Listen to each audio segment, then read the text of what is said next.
Nagsisimula na naman tayo sa gawaing bahay at ito yung ating ginagawa ngayon dito. At ito ang aking nasimulan ngayong araw.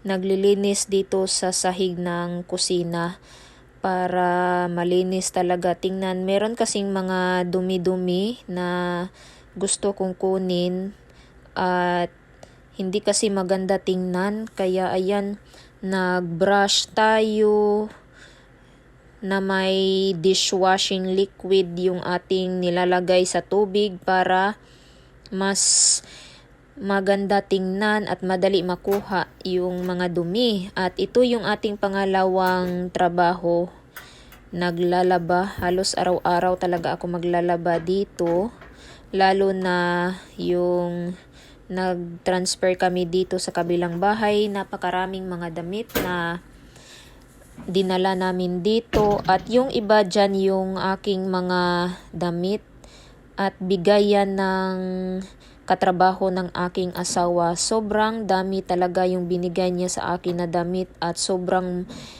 ganda ng mga damit na yan. May mga damit pa dyan na hindi pa talaga na gamit niya at may mga tag pa yung iba. Napakaganda talaga at may mga tag pa yung iba na kinukuha natin para labhan natin. At saka yan na ang nasimula natin ngayong araw. Ito na naman tayo naglalaba. Yan, makikita nyo, sobrang dami, iba't ibang mga kulay na mga damit yung binigay niya sa akin. Nalabhan ko na yan siya, tapos nilabhan ko na naman ngayon para pag isuot natin, ready na talaga yan. So ito na, medyo marami-rami talaga yung mga damit ko. Nasimulan na natin at saka yan na naman, nagpatuloy tayo sa ating ginagawa dito sa sahig. At saka ginagamitan pa natin yan ng paper towel para kuhang-kuha talaga yung dumi.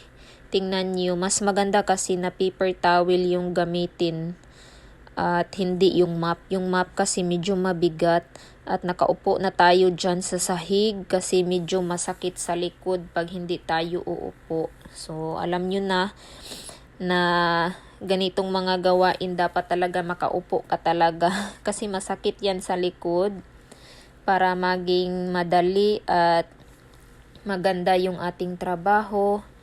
So ayan, ginagamitan natin ng paper towel. After my days of work, he would like to treat me for dinner. Me? After school day. Oh, you're in school, so daddy also will treat you for dinner. Dito na kami sa labas ng restaurant at papasok na kami dito kasi gutom na kami, mga anong oras na to. At yung ibata dito, excited na siyang kumain.